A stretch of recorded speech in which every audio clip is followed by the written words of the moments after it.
On the last episode. Ooh, I'm getting a call. Oh. Why, hello there. Hello? Why, hello there. Hello? Hi, what time were we supposed to show up at the meeting? Well, I don't think we are. The thing is, I looked on Facebook last night, and there was a post made, and apparently it's been canceled. Are you kidding me? Are we? I'm gonna text Gabe right now and figure it out for sure. Yeah, well, I am recording right now, so you're on my series. Yeah. Okay? Well, shit, that sucks. Yeah. And so it continues. Your head feels too noisy, and you need to trade it for some actual conversation. Your therapist did say it's important to reach out to your support network. You might as well give it a shot. Who do you call?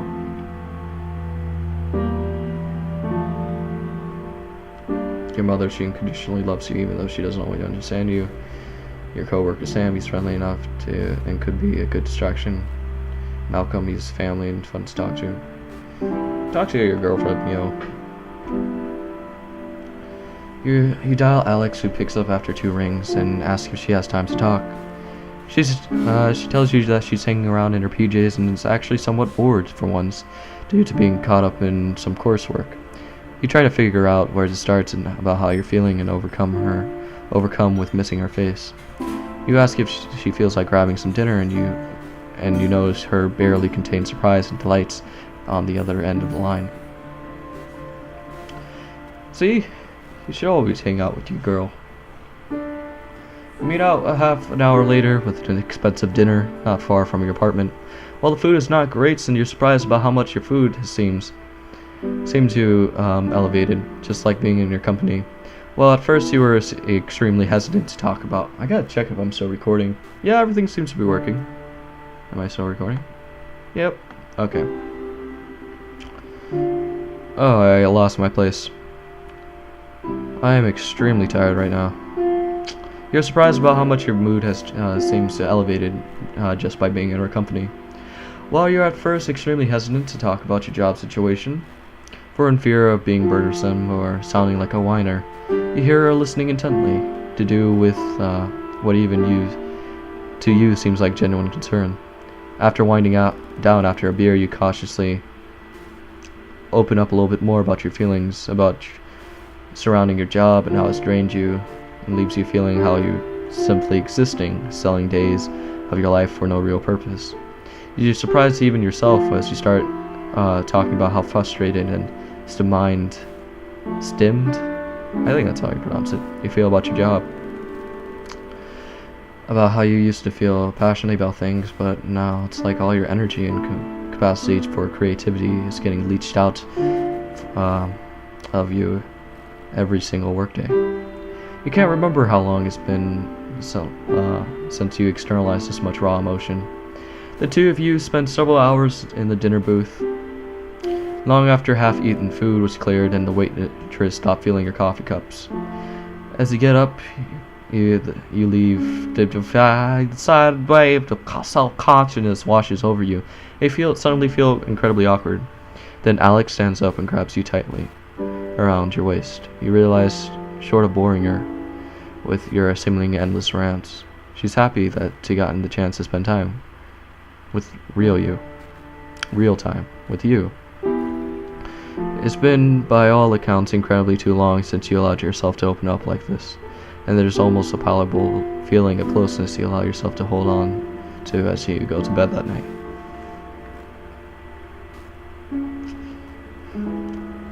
Yeah, man. Good on you. That's happy.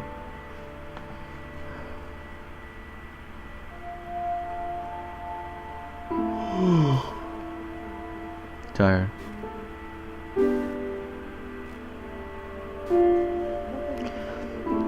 It's an utterly nondescript Wednesday afternoon that you would completely fade out of memory unless one of the active effort to preserve it. As it becomes so routine on Wednesdays, you are sitting on the couch in Dr. Menville's office. To your mild surprise, she begins the session by breaking her characteristic therapist's silence and beginning to speaking up right away. I wanted to start saying that I think it's great that you decided to come see me. It's incredibly important, the first step, she begins. I wanted to take some time today to talk to you about the possibility of supplementing or even substituting your treatment with medication. The mention of medication makes your ears perk up and you feel your heart rate increasing. She continues. Many people find adding a pharmacological element to their treatment to be very helpful and sometimes even prefer to take drugs, completely eliminating their need to visit a therapist at all. Providing you rely on your support network and still reaching out to people, I would prefer if we kept talking should you choose to start medication, just so I can monitor your progress and adjust if needed. But the choice is ultimately yours. I just wanted to run the option by you to gauge what your thoughts on the matter might be. Alright, so, yo, doctor girl, has given you a lot to think about. What do you do?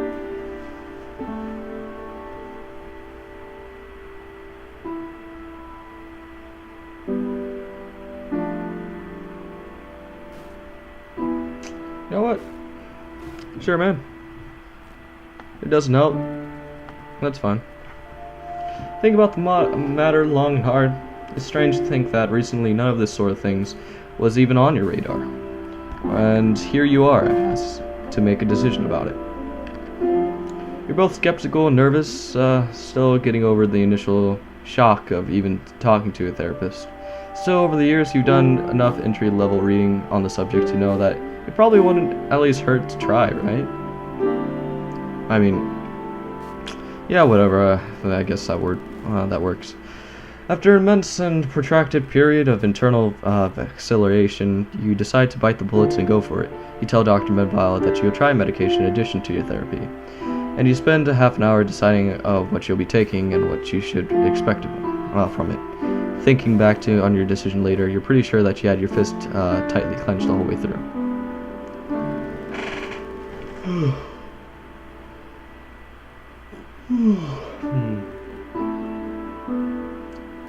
I feel like I could pass out. Alright, so you have been taking your medication regularly, and while you were skeptical at first, it's hard to argue by the fact that you are feeling better than you have in a long time.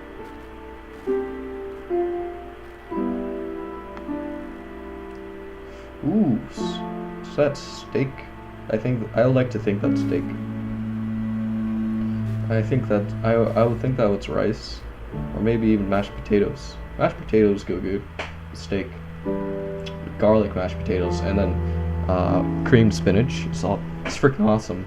And I like my steak medium rare. Sometimes even rare, because it like melts in your mouth. Anyways, it's a Wednesday evening, and I'm pretty hungry, and you're visiting your parents' house for the holiday. It's one of the handful of times during the year that you drive out to visit your old hometown. And you've seen random people you've gone to school with around town, but never bumping into them. It's the usual short versions of what you've been doing since graduating are exchanged. You've gone through a few of these today. Yeah, I've been very aware of how you feel, like how much you haven't accomplished.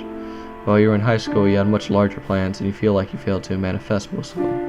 Even if you had managed to, you largely lost interest in what you thought you were going to do growing up. Now you're not really sure what you want to do, and you felt like you're lacking ambition or the drive to find out. Everyone you caught up seems to be much happier than you. It's like they got their whole lives figured out, and you've just been feeling like a failure by comparison. Your brother Malcolm arrives with his wife in Tao. I'm guessing town? That might be something. In tow? Shortly before you all sit down to dinner. I'll probably get a crash as soon as I finish this. He's been traveling for his job lately, and you haven't seen him since the day he picked you out from the dentist. Your parents haven't seen him since before then. During dinner, you all catch up, and Malcolm talks about this amazing thing he's done on the road.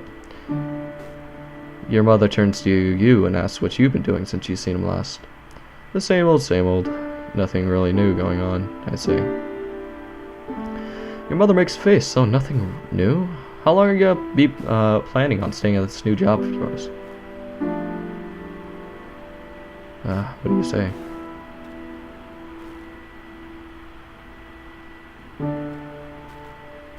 Open up, man. It's gonna suck, but...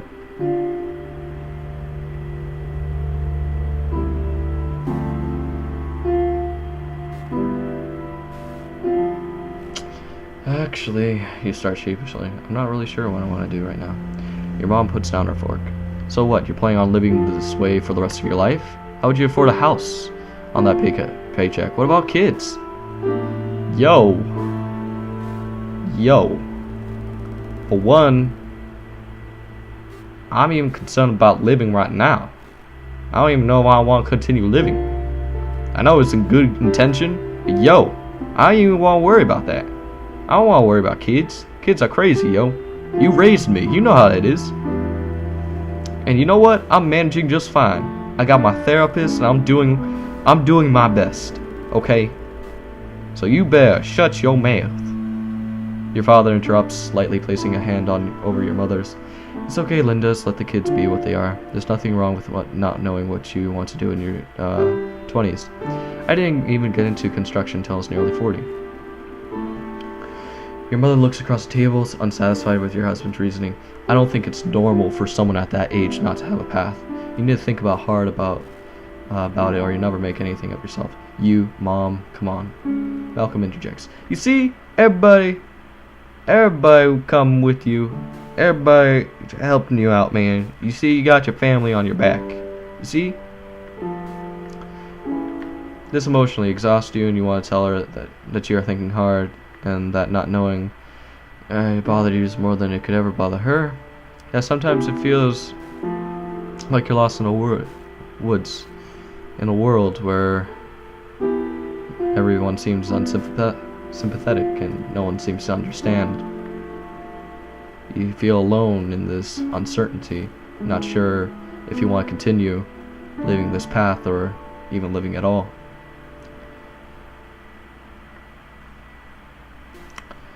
You wish you could find the words she would understand without being looked down on this. For this kills you. And drive home with a feeling of being a total... Oh, I'm tired. Instead you get very quiet and the rest of the meal and your mind goes numb, everything inside you feels exhausted. You're definitely feeling depressed, you're feeling better, you're okay.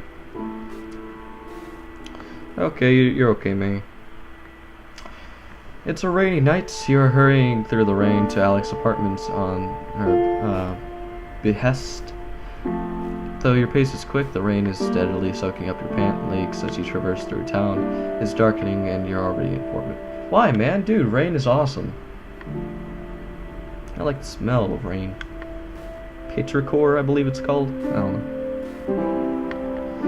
The call came while you were on home today after dealing with abnormally frustrating people. You spent the afternoon trying to unwind and get some work done. Alex called and interrupted you. Try to make some progress. Get frustrated and not making progress. Have a harder time making progress due to frustration. Repeat. Loops until you haven't fully shaken off the feelings of being annoyed with yourself yet. You knock on the door, and on the third knock, you hear a voice from the apartment as you come in. As you cross the threshold, dripping rainwater, you notice that the lights are turned on very low in our apartment. You squint in to navigate as you clutch the damp umbrella, but end up hitting your shin on the side table, mumbling a profanity underneath your breath. You barely make out Alex emerging through the hallway, clad in what seems to be a robe with bare skin of her legs peeking out underneath. Why don't you come in and warm up? I'm not gonna say that in a sexy voice. Okay, I'll try. Why don't you come in and try to warm up? She asked in a designated, slightly cheesy, sexy voice.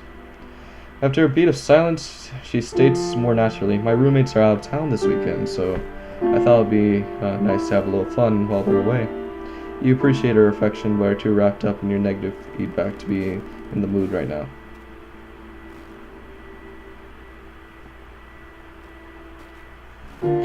Live for her, man. Let go of stress. It's okay.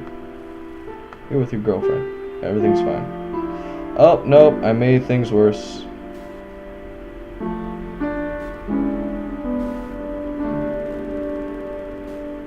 Oh, that's kind of sad. Though you're grateful that you got this chance to be close with her anyways. See, it's okay. You gotta look at it says, you know. I would read that. Fine, I'll read it. Fine, I'll read it for you guys. For you guys, I'll read the entire world for you and such.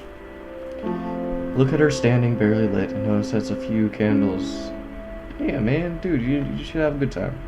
Around the apartment, it occurs to you that she's tried to make this night special for the two of you.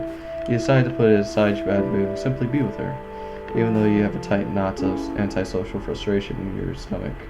Seeing how much she cares about you, you try to melt it away and show her how much you care, even though she's gone through all this trouble. You wrap your arms around her and feeling her body against yours takes the edge off your distress. The two of you head off into the bedroom, and although you're enjoying the closeness, you're having problems getting physically aroused. You've been warned this could be a side effect of the medication you've been taking, but you were hoping this would be one of the percentage of the population who isn't affected by it. Well, I'm sorry to say, but no. As you lay in bed, Alex sheeply asks if she's God damn it, Ronnie. Ronnie, I'm reading about sex to my fans right now. What do you want? What? What do you need? Sorry, man. No, I'm just letting you know that it has been rescheduled. I cannot get it. The people that run our team are not the best people. Well, yes. Huh? It's been rescheduled, that's all. Okay, so there's no meeting today? No meeting today. Okay, well, I'm going to continue reading this story about depression to my fans. Oh. Yeah.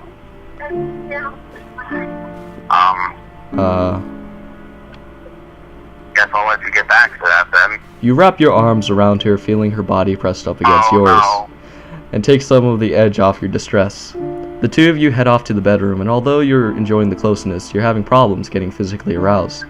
Even more that this could be a side effect of the medication you've been taking, but you were hoping that you'd be one of the percentage of the population that isn't affected by it.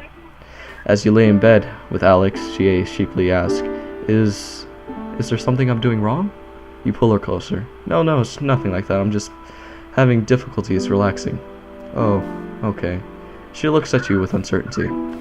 I had a bad day at work, and I guess I'm kind of distracted. A wave of humiliation washes over you as you hold her.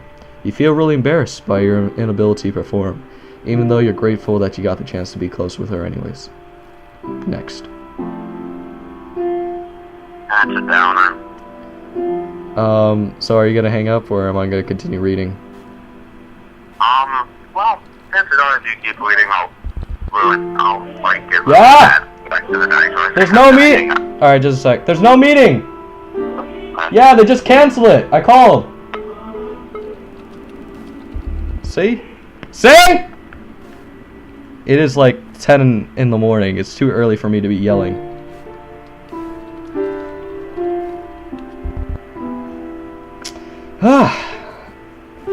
God damn it. It is an early winter evening, and even though it's not particularly late, the time of the year has come where the length of sky. I'm still recording. I gotta check every once in a while to make sure I'm still recording. Though it's not particularly late, the time of the year has come where you length the sky in almost premature darkened cast. Day by day, just like today, you trudge home from your job, and have increasingly come home to hate on this day where your job misery seems to reach a critical mass. And even though you're shedding your rain-laden, uncomfortable work clothes helps you unwind from the work today, you collapse on the couch, blank and numb. While your job always seemed to be unpleasant reality of existence, it was your position that you sort of fell into unexpectedly, never intending to work there long term. It's getting harder and harder to keep up. While it's certainly not your dream job, gotta keep making sure that I'm recording. You always stuck it out with the necessity before, becoming increasingly difficult to do that, though you could. You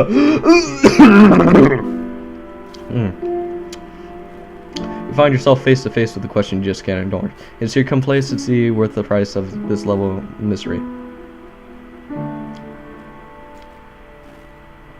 Get proactive, polish off your resume, and start looking for other jobs to send feelers out to. Try and at least be productive by focusing your efforts on your project tonight. Yeah, man. Always be doing something. Never should you have a day where you don't do anything. Always try to be doing something. Because that way you can be all like, yo, did something. You sit down on your computer to blow off some steam, but are surprised to find your thoughts drifting off to a long neglected project. You find yourself opening it up and taking a look at the first time in what must have been weeks. For whatever reason, your anger that you've been feeling up towards your day job seems to have converted into pure passion, as you seem to be overflowing with ideas tonight. You built up a lot of ideas that you've gotten out, and now you are in the zone. While you're getting unnatural amounts of work done, you do work for a couple of solid hours, and it really feels great.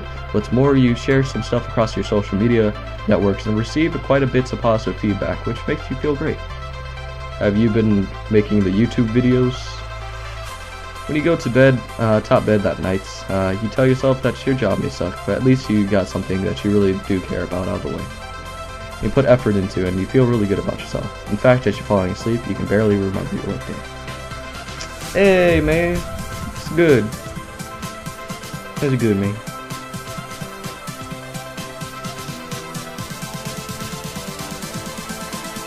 How the fuck am I gonna do?